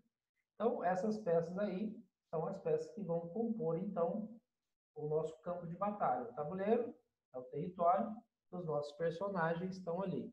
Então, dentro dessa ideia de tornar o processo simples, igual o chinelinho, que nós falamos de futebol, né? O chinelinho aqui, 2 de lá, isso aqui é uma pelota, isso é a bola. Inclusive, faziam até bola de papel, né? E aí, você tem que atravessar do outro lado ali. Não deixa passar de cá e faz a bola passar do outro lado, que a gente faz o gol e a gente está bem, né? Então, para mim, fazer isso seriam 5 passos. Não vou falar de rock, não vou falar de en passant, não vou falar de promoção, não vou falar de valor das peças agora, nada disso. 5 passos apenas. Os casos de empate, só para ser possível jogar uma partida. É claro que aí você está ali numa sala, de repente uma criança chega o peão do outro lado. Vai ter que falar da promoção, o peão vai ficar dormindo ali. Aí você para a aula, porque a gente trabalha do todo para a exceção. Né? Você trabalha todo para o particular, da regra para a exceção. Então, primeiro, o que, que você faz? Você explica o geral, o macro, depois vai para o micro. Isso fica mais fácil o aluno entender. Né? Então, vamos lá. As peças estão aqui. Então, o rei, a dama, a gente vai explicar aqui, pode falar rainha, mas já vamos ter o hábito da dama, por causa da letra inicial, R de rei, R de rainha. Torre, bispo, cavalo, peão. Beleza. Então, já temos aí o primeiro passo, né? Que o tabuleiro não tem um passo próprio. Você, com o tabuleiro de peça, é o primeiro. Você precisa de ambos para poder explicar. Aí, o passo 2 é a montagem. Posição inicial. Como é que vocês fazem aí com o tabuleiro para explicar como que monta? Do centro para a beirada, da beirada para o centro, começa com os peões, começa com o rei. Qual é a recomendação de vocês?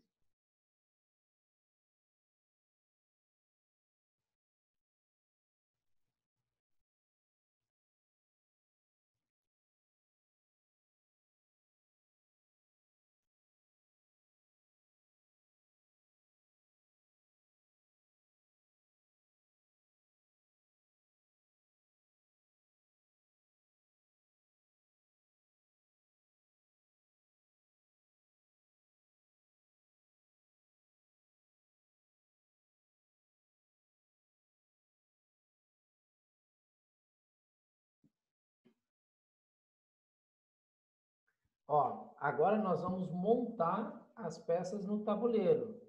Vamos começar pelo rei, pela dama, vamos começar pelos peões, vamos começar da beirada para o centro, do centro para a beirada, como é que faz? Ó, peões primeiro, depois a dama e o restante. Então, Cláudio, começo pelas torres, cavalos, bispos. Legal. É o Alex. Álvaro pela dama, dama branca, na casa branca, dama preta na casa preta e assim vai. Sempre começa pelas torres. E últimos peões, o Antônio.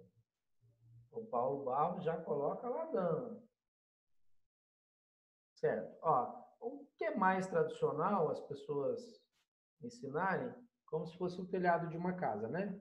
Você observa que as torres são menores que os cavalos, um jogo tradicional é como se fosse menor os extremos e vai aumentando para o centro. Então, bispo, bispo. E aqui tem a dúvida, onde a gente coloca o rei e a dama, né? Então, a dama clara na casa clara, a dama escura na casa escura. Os peões, né, seriam os soldados e vão ali na frente para proteger as peças. Beleza. Então tá aí.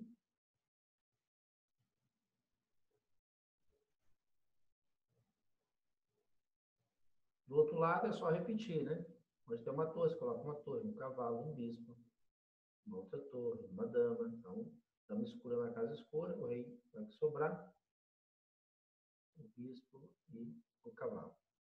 Tranquilo desse jeito? Beleza? Alguém conhece alguma outra forma mais lúdica, mais animada, para poder ensinar as regras? Antônio, costumo colocar ao meu lado e solicitar ao aprendiz para posicionar ao lado dele. Isso aqui, legal, boa. Aí, ó, Antônio, ó. Costumo, legal, vou para o barro voltando. Costumo colocar ao meu lado e solicitar isso. Interessante. Aí ele vai observando o seu, né? Muito bem, Antônio. Bacana mesmo. O Alex, indico dama, cor, sobra a última é o rei. Tá. Mais alguma ideia?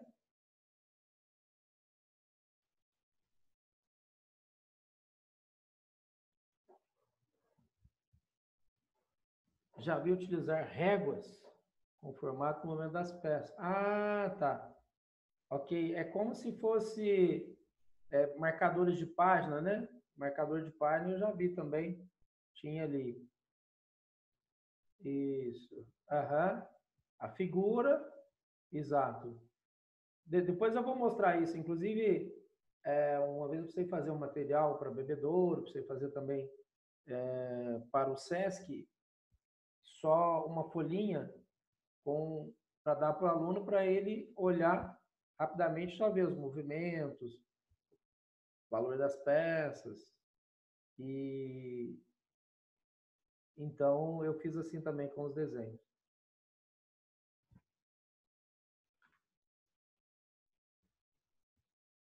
Ah, tá.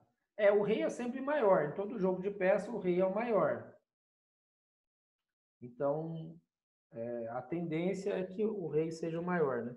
A não ser um jogo de peça meio diferente, os jogos tradicionais, você tem um aumento, assim que vai para o centro, é algo, é uma curva mesmo ali, evolutiva em tamanho, e o centro eles ficam maiores, o rei é maior que a dama.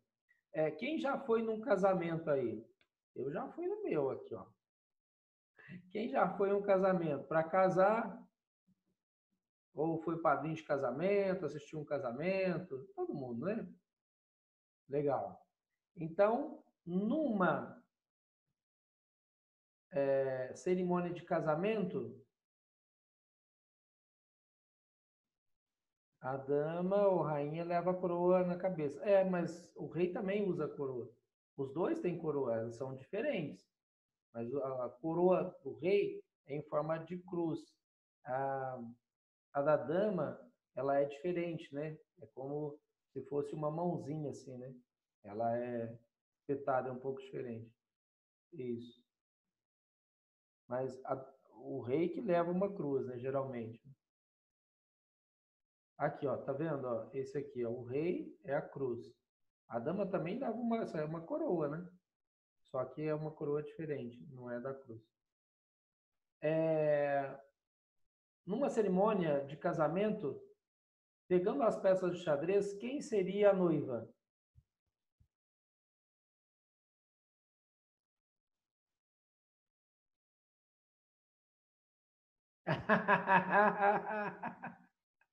Nada disso. Nada de vascaíno, não. Nem vem.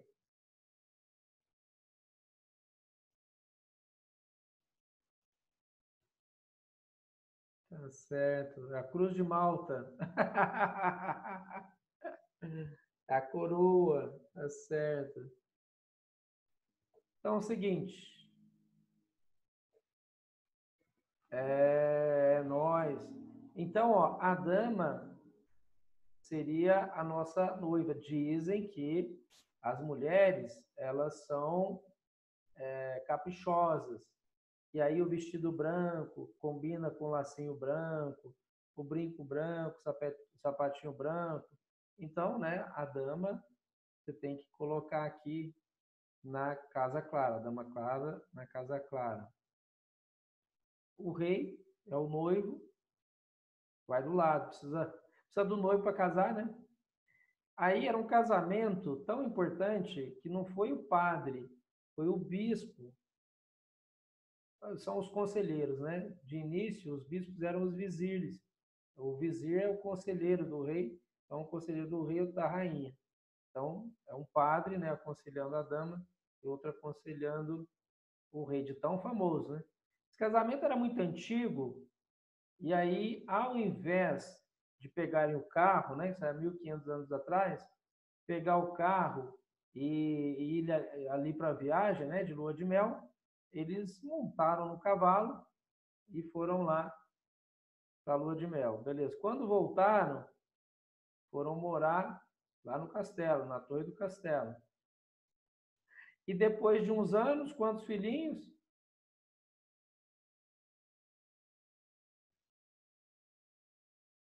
8 filhinhos aí.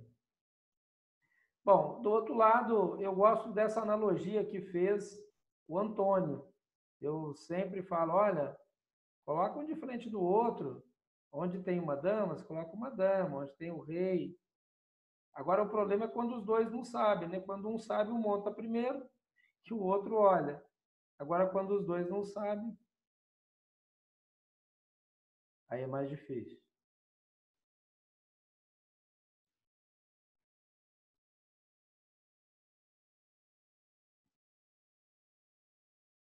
Pronto, aí o que o Antônio falou.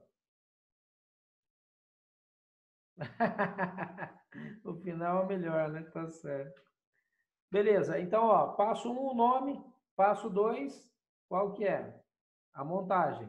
Então, nós vemos o rei, a rainha, né, que seria a dama, aí a torre, o bispo, o cavalo, o peão. Beleza. Agora, eu começo pelo rei. Explico, né, que o rei vai de uma em uma casa. Quando estou na escola, eu distribuo as peças do mural para os alunos e aí eles vão até lá na frente para todo mundo participar. Eu passo em cada carteira e deixo, né? Para eles montarem lá. Aí, aqui, para ter a mesma ideia, eu coloco lá e chamo o aluno para marcar as casinhas que esse rei pode ir. Explico que ele anda de uma em uma. Aí um aluno coloca um, aqui 3 alunos já participam. Uma coisa que eu faço também é, em projetos, para a gente não ficar falando, o aluno está ali de braço cruzado, você,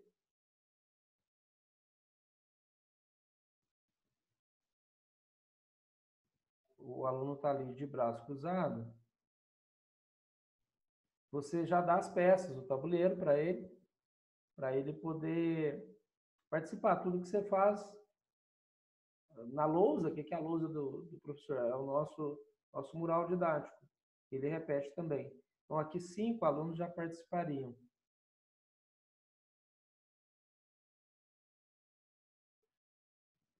E aqui 8 alunos. Cada carteira eu passo e deixo para o pessoal fazer. Então, eles vão cercando. Aí, acontece às vezes de uma criança colocar aqui, né?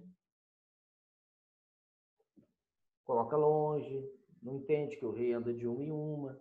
Isso é legal porque aí a gente acaba aprendendo, né? A turma acaba observando que é só essa casa, esse visual é importante. E toda turma tem aqueles mais animados, outros menos. Então, essa técnica é legal porque todo mundo participa.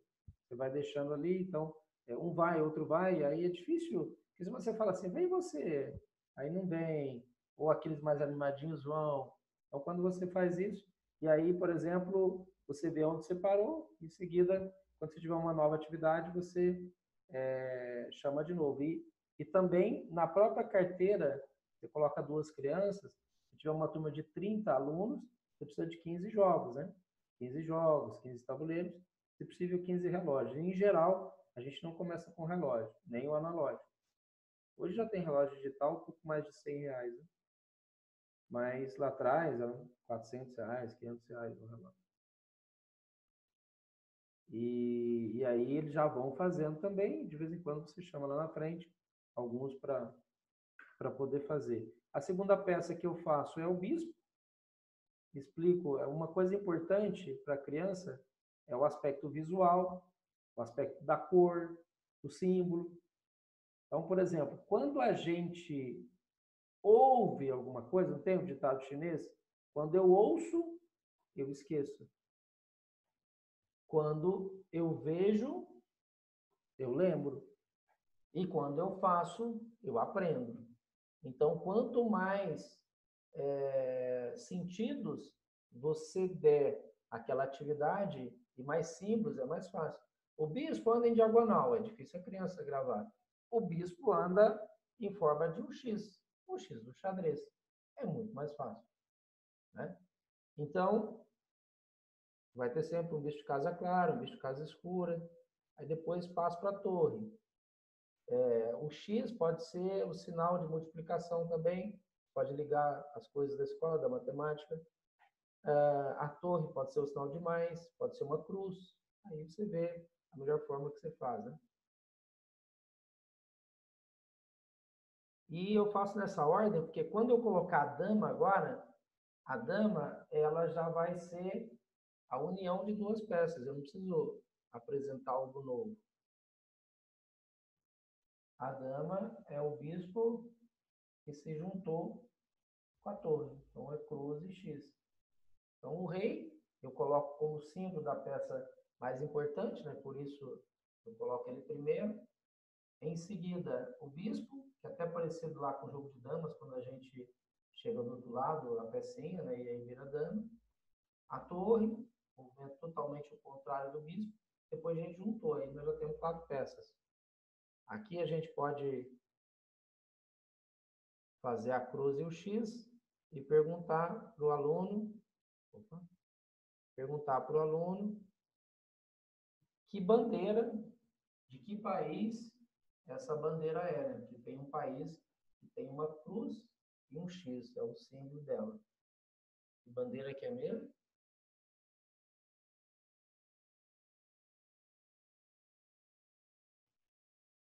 Deixa eu fechar essa bandeira aqui, mas é claro que não tem isso de fora.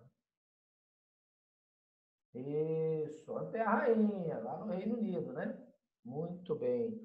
Beleza, aí agora vem o cavalinho. O cavalinho é custoso, é o que o Eduardo falou. Cavalinho, ó, xadrez antigo, medieval, muito bem.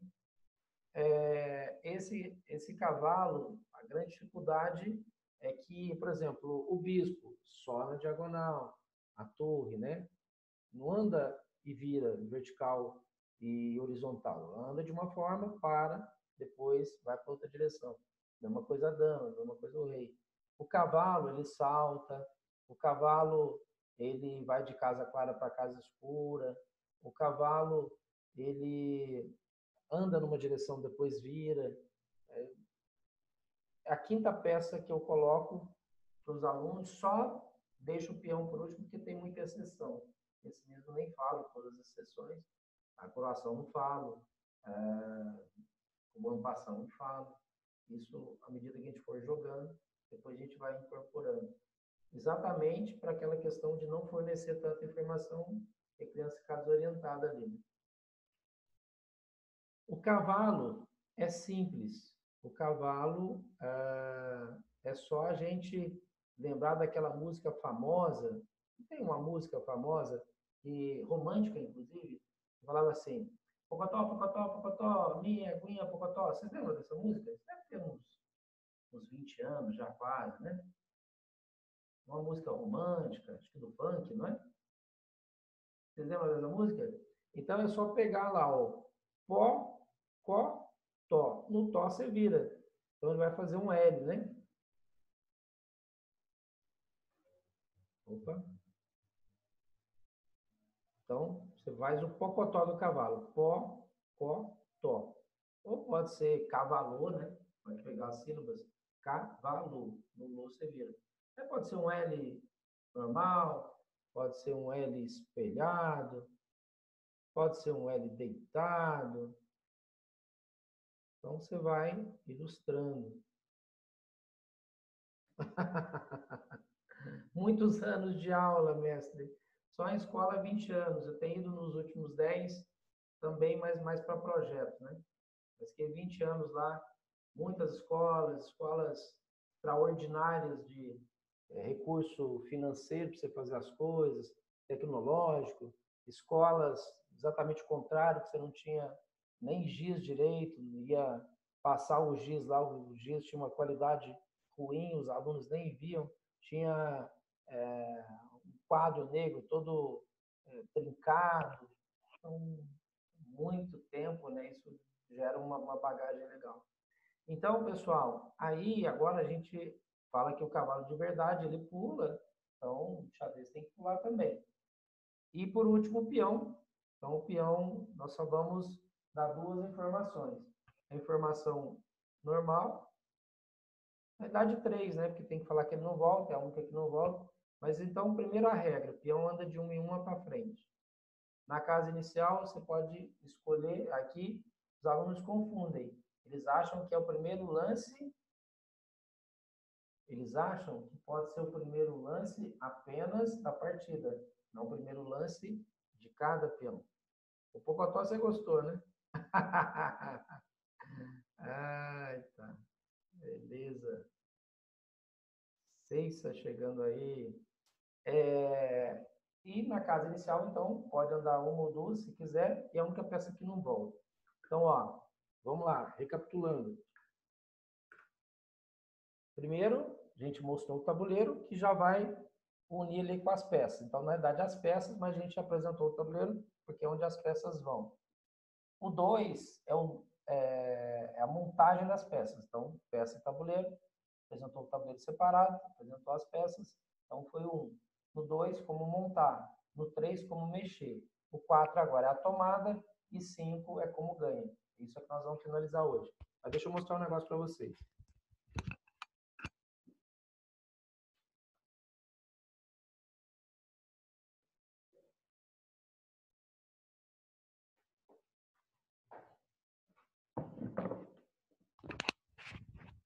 Vocês vão ver agora as minhas peças.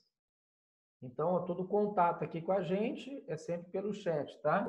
Então, som desligado, vídeo desligado, para a gente poder ficar atento aqui à aula. Senão, dá o tema do desvio. E aí, quando eu viajo, aqui eu uso tabuleiro de madeira, mas quando eu viajo, meu tabuleirinho aqui, né? Já tem até tá lá com xadrez e tal.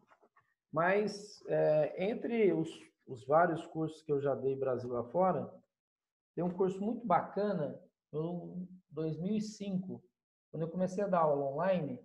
Então, um dos meus alunos foi um prefeito lá de Rosário Oeste, mais ou menos 100 quilômetros de Cuiabá, lá no Mato Grosso. Falou, olha, se você viesse aqui e ensinasse os professores da rede municipal de ensino o xadrez. Eu fui lá, nós fizemos torneio, fizemos simultâneo, fizemos um monte de coisa. E entre os eventos teve exatamente esse curso, né, que foi a principal coisa que eu fui fazer lá, dar o curso para eles. E aí, Rosário Oeste tem muito assentamento. Então, havia mais de 40 escolas, é uma cidade até pequena, mas muita escola rural. E numa dessas palestras que eu fui fazer, eu fui numa escola rural. Uma dessas escolas, eu cheguei lá, é como se fosse um... Bom, estão aqui as peças. É como se fosse um acampamento, assim, né? E aí, o líder ali só bateu palma e apareceu um menino de tudo quanto é lado. Então, chão de terra batida, e aí o pessoal sentou e tal, era a escola deles lá. E o teto, né? Aquele capim que eles colocam e tal. Então, um negócio rústico, mas bacana, né? Tudo arrumadinho e tal. E eu comecei a falar de xadrez e tal, acho que o pessoal não estava entendendo nada. Imagina, né? No meio, no meio lá aparece um cara maluco falando de xadrez, né? Que vai ter xadrez nas escolas. E ali a gente estava fazendo um projeto piloto e tal. E aí, para minha surpresa, um menininho chamado Cauê, na época tinha 7 anos, levanta a mão, né? Depois que eu fiz igualzinho eu fiz com vocês aqui. Cheguei no passo 3 das peças, ele olhou assim e tal, falou, professor, você sabia que as peças, elas contam para a gente onde elas vão? Falei, Virgem Maria, agora dando tudo, porque a gente sempre encontra no meio do xadrez alguns doidos, né? Parece que a modalidade atrai, atrai gente doida. E eu gosto, inclusive, de gente doida, porque gente doida, doida assim, que pensa diferente, né? Tem ideias originais. Então, quando tem um enxadrista diferente, eu fico de olho nele ali para ver as ideias. Com certeza ele vai trazer algo original, algo novo.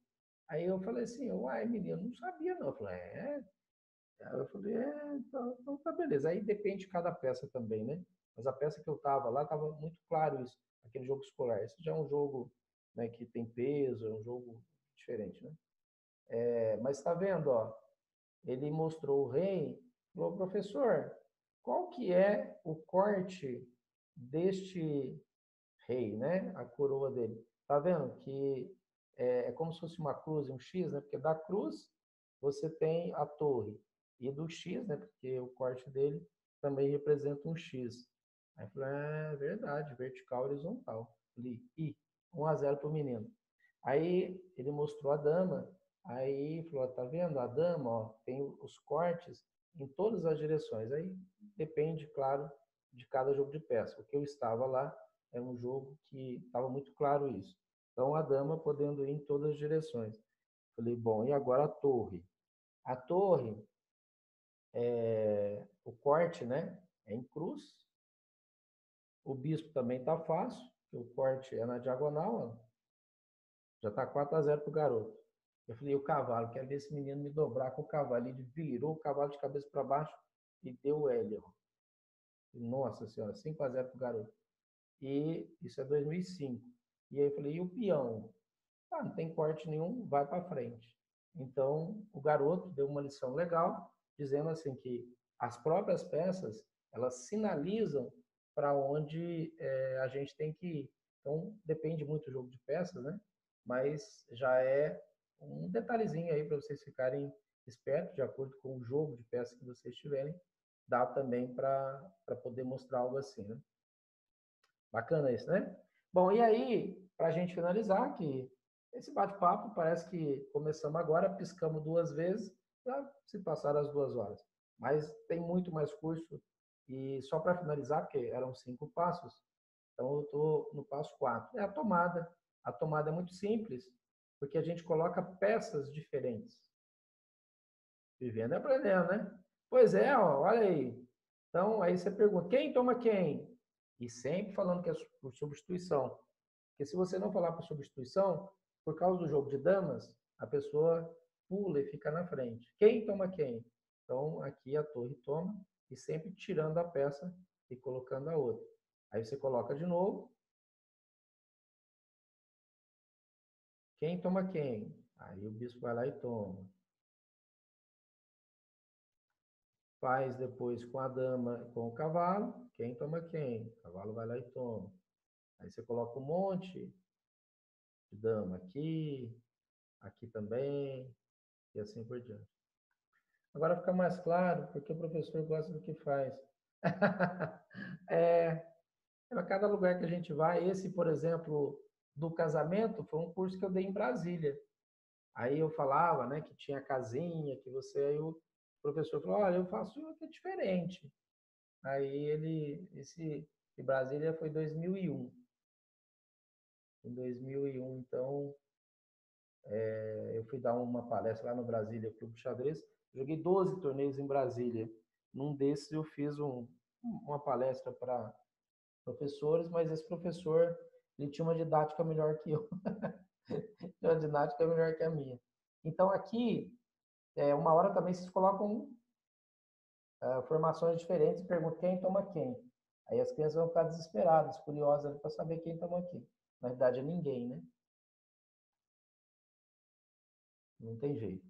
E aí depois o rei e o peão, só o rei podendo tomar, e a gente mostra que o peão é uma exceção. Então, nesse caso aqui, por exemplo, ninguém pode tomar. Ele anda para frente, mas aí já vem a exceção. Ele toma na diagonal. Então, aqui a gente poderia tomar. E o passo 5 é o mais fácil, é o mate nível 1, que é o mate dado por duas torres. Então, você dá o cheque. Olha, toda vez que o rei está ameaçado, é cheque. Cheque significa ameaça. Ele tem que sair, a peça principal. Cheque de novo, aí sai. Cheque de novo, aí sai. Quando você está com o mural, a gente tenta ir lá para a nona fileira, né? Aí a gente pega o rei, e agora? Eles vêm. Não, professor, acabou o tabuleiro, não tem nona fileira, não. Aí a gente vai, desculpa e tal. E aí a gente volta. Então, o que aconteceu? Não pode ir para a nona fileira? O que é? Aí você fala, professor, eu acho que você perdeu. E aí, então, em geral, isso a gente faz lá na frente. Então, você chama um aluno lá no mural e vai fazendo, né? E aí vai até mostrando que é o mate a escadinha, né? Que é você vai com seus pezinhos para poder dar o mate. Então, fica o cheque como exemplo e o cheque mate. Então, um tem saída e o outro não tem. Então, esses são os 5 passos básicos, aí você já deixa jogar. Fala que as peças claras começam, aí tudo torto. Eles vão jogar um peãozinho de H, vão ter dificuldade de movimento, que é só para lembrar movimento. Então, essa questão da prática é importante, por causa do lúdico, a brincadeira, mas só um momento, não sabe nada ainda de estratégia. E aí, agora você vai incorporando. Olha, isso a gente já vai ver outra aula. São os conceitos. Vocês sabiam que no xadrez a gente é centrista, a gente joga pelo meio? Opa, já melhorou. Eles jogavam pelas beiradas, não sabiam o que fazer. E aí a gente vai incorporando, mas isso a gente vê amanhã. Tá bom? Beleza, gente. Obrigado. Valeu demais. É, isso aí. É uma arte. Hoje começando essa arte, então. Então, vocês viram que não é só a questão de saber, né? É os movimentos. Você já sabe. A questão é como levar esse conhecimento da melhor forma para o aluno. E aqui a gente só está começando, ainda tem muita coisa ainda. Tchau, gente. Obrigado. Deixa eu pegar o aluno das 10 aqui. Desculpa hoje aí que tomei sem voz. Mas saiu a aula, deu certo. Até mais. Obrigado. Tchau, gente. Obrigado aí ao Ceissa, Tilmara, né, que foi o Otávio, Robervan, Paulo Barros, o Marcone, José Roberto, Jefferson, Eduardo, o Antônio, o Álvaro, o Alex, aqueles que estiveram aqui precisaram sair, e os que vão pegar depois, né, que compraram o curso e vão ter acesso depois aos vídeos direto lá na plataforma. Tá bom, gente? Até amanhã. Obrigado. É o mesmo link para a semana toda, tá? Amanhã, quarta, quinta, todo mundo pegando esse link e entrando de volta. Valeu! Tchauzinho!